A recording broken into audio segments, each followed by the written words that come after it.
তদ্ধিত প্রত্যয় করাবো, কিন্তু তদ্ধিত প্রত্যয় শেখার আগে আমাকে জানতে হবে যে প্রত্যয়টা কি। ধরো অনেকগুলো বর্ণ আছে বা একটা বর্ণ আছে, সেগুলো কি ধাতু বা শব্দের পরে যুক্ত হয়ে নতুন শব্দ তৈরি করবে। এবার নতুন শব্দ তৈরি করা মানে কি, ওর একটা অর্থের পরিবর্তন হবে, তাকেই প্রত্যয় বলে। প্রত্যয় কয় প্রকার? দু প্রকার, কৃৎ প্রত্যয় আর তদ্ধিত প্রত্যয়। কৃৎ প্রত্যয় কাকে বলে? ধরো যেগুলো ধাতুর সাথে যুক্ত হলো বা ধাতুর পরে যুক্ত হলো, যুক্ত হয়ে নতুন শব্দ গঠন করলো, আবার শব্দের কি পরিবর্তন, যে শব্দটা তৈরি হলো তাহলে তার অর্থের পরিবর্তনও ঘটলো, মানে সম্প্রসারণ হলো, তাও বলতে পারো। তাহলে এবার কি, শুধু ধাতুর পরে যুক্ত হলে এটা কিন্তু আমরা বলতে পারবো না, কেন বলো তো? তিং ছাড়া। এবার বলবো তিং জিনিসটা কি। তিং মানে কি বলবো তোমাকে, দেখো গম একটা ধাতু, তো তার সঙ্গে তি যুক্ত হয়ে গেল, তাহলে কি হয়ে গেল? গচ্ছতি। আমরা বলি না তি ত সন্তি, ওটার মতো। তাহলে ওইগুলো কিন্তু ছাড়া হবে, ওটা ছাড়া যেটা হবে সেটা কৃৎ প্রত্যয়। কৃৎ প্রত্যয় এখন আমি করাচ্ছি না, তাও বলে দিলাম, একটা ধারণা দিলাম। তদ্ধিত প্রত্যয়, এবার তদ্ধিত প্রত্যয় কাকে বলে? তদ্ধিত প্রত্যয় হচ্ছে কি, শব্দের পরে বসে যখন নতুন শব্দ গঠন করছে, আবার অর্থের পরিবর্তন ঘটাচ্ছে, তখন তাকে কি বলা হচ্ছে? তদ্ধিত প্রত্যয়। এবার তদ্ধিত প্রত্যয়ের মধ্যে ধরো আছে অন আছে, ইং আছে, তারপরে তোমার ঢক, ফক, ঠক, এগুলো একটু একটু করে আমরা এখন শিখি।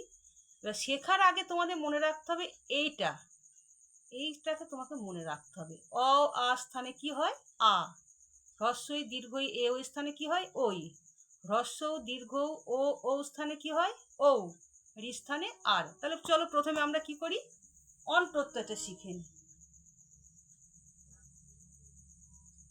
অন, অন প্রত্যয় কি থাকে? অন প্রত্যয়ে অ পড়ে থাকে। কি পড়ে থাকে? অ। দেখো একটা শব্দ আমরা লিখছি, যেহেতু শব্দের পরে হয়, পুত্র যুক্ত অন। দেখো আদি স্বরের পরিবর্তন। আদি স্বর কোনটা? এখানে কয় হস্যু আছে, তাহলে হস্যু আমরা শিখিয়েছিলাম। হস্যু স্থানে কি হয়? ও, তাহলে পটা লিখে ফেললাম, কোনো কিছু দেখবো না। হস্যু স্থানে কি হয়? ও, পয়েও লিখলাম। অনেক কি থাকে? শুধুমাত্র অ পড়ে থাকে, তয়ের ফলাটা লিখে দিলাম, তাহলে এর সঙ্গে অটা জুড়ে গেল, তাহলে পুত্রযুক্ত অন কি হয়ে গেল? পৌত্র। দেখো আমি বলেছিলাম না, শব্দের পরে বসবে যে প্রত্যয়টা, তাহলে কি হলো? পুত্র মানে কি? ছেলে, পৌত্র মানে নাতি, শব্দের পরিবর্তন হলো তো, তাহলে পুত্রযুক্ত অন, তাহলে কি হয়ে গেল? পৌত্র। আরো কয়েকটা উদাহরণ দিচ্ছি, দেখো দশরথ যুক্ত অন, বলো কি হবে? দেখো দ উচ্চারণ করলে কি আসছে? আদি বর্ণটার পরিবর্তে দ উচ্চারণ করলে কি? অ, তাহলে অস্থানে কি হয়? আ। দ লিখলাম, এই আকার দিলাম, তালবস্য আছে লিখলাম, র আছে লিখলাম, থ, কেননা অটার সঙ্গে জুড়ে গেল, অনেক অ পড়ে থাকে। এখানে যদি হস্যিও থাকতো, হস্যিটা উঠে যেত, দিয়ে সেই দাসরথই হতো। একটা হলো। এবার দেখো আমি আর একটা দিচ্ছি,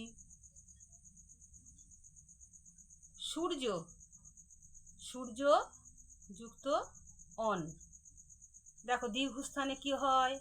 এখানে লিখে দিয়েছি, দীর্ঘ মানে দীর্ঘ, ও হয়, তাহলে দন্তস্বয়ে ও দিলাম, জয়ে রে, সূর্য। বোঝা গেল? এবার আরেকটা দেখাচ্ছি, এরম যদি দিই, যদু যুক্ত অন। পুঞ্জস্থানে কি হয়? অ, তাহলে অস্থানে কি হয়? আকার।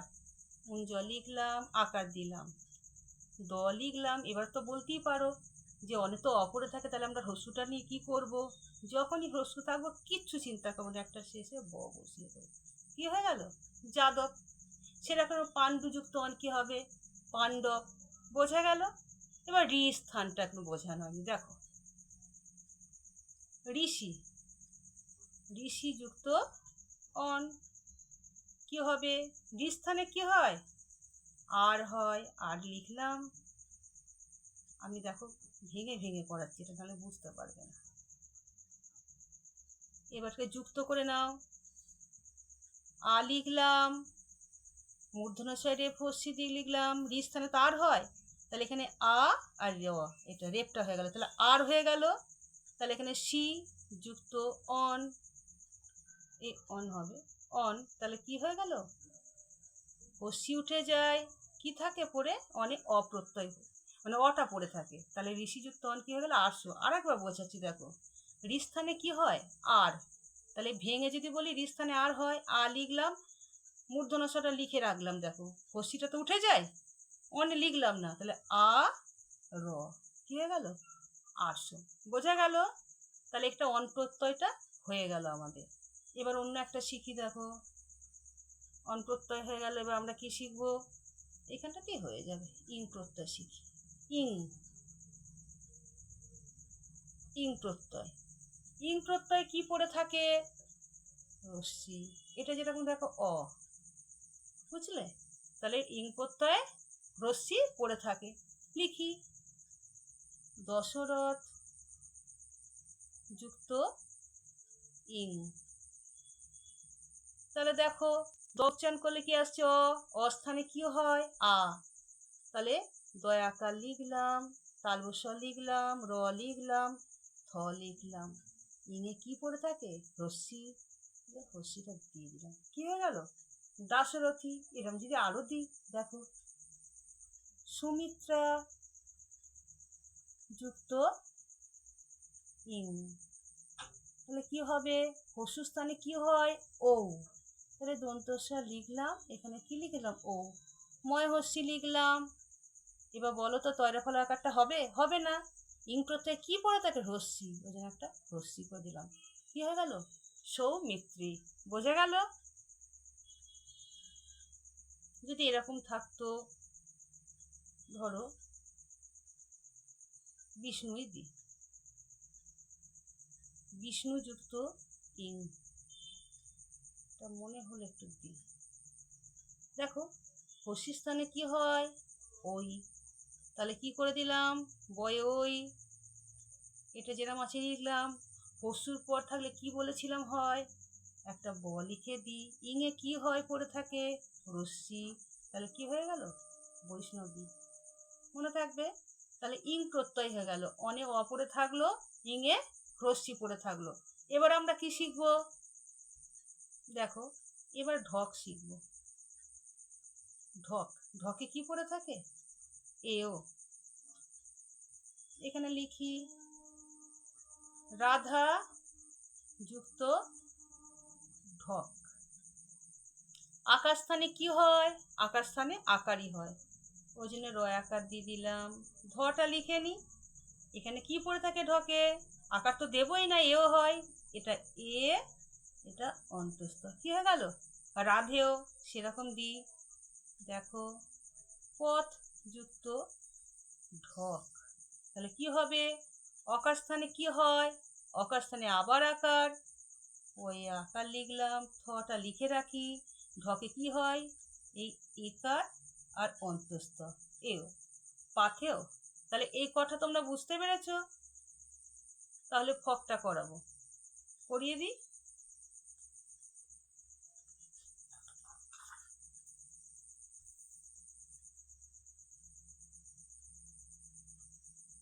ফকে পড়ে থাকে আয়ন, হলো? আয়ন পড়ে থাকে। তাহলে এবার দি, দেখো বাত,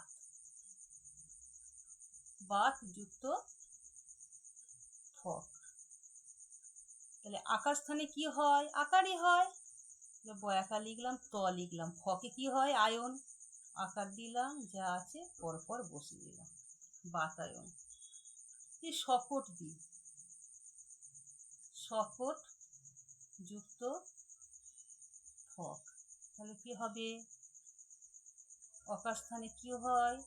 আকার, ক ট পর্যন্ত লিখে রাখি, তারপর কি হয়? আয়ন, আকার দিলাম।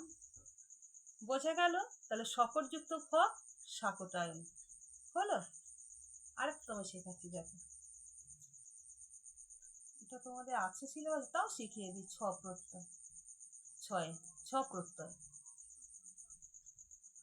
ছ প্রত্যয় হয় ইও। ছ প্রত্যয়টা নেই মনে হচ্ছে,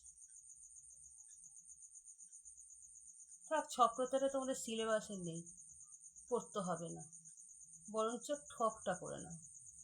ঠকে কি হয়? ইক হয়।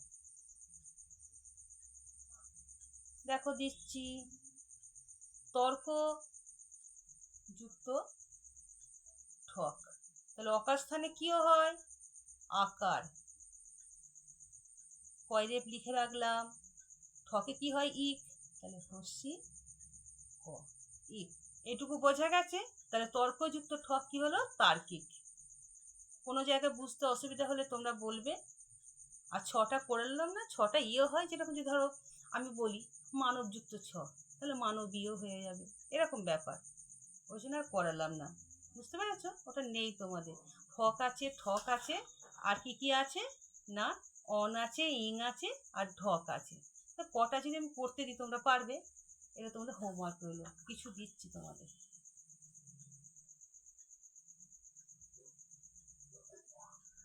পৃথা যুক্ত অন একটা দিলাম, তারপর লিখছি রঘু যুক্ত অন, বিনতা যুক্ত ঢক,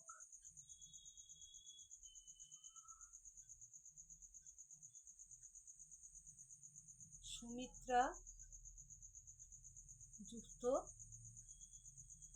অন, আর একটা দি নর যোগ ফক, আর কি দি ছয় দি বেদ, বেদ যুক্ত ঠক। এগুলো তোমরা করবে, যদি না পারো আমাকে জানাবে, আমি আবার বুঝিয়ে দেব।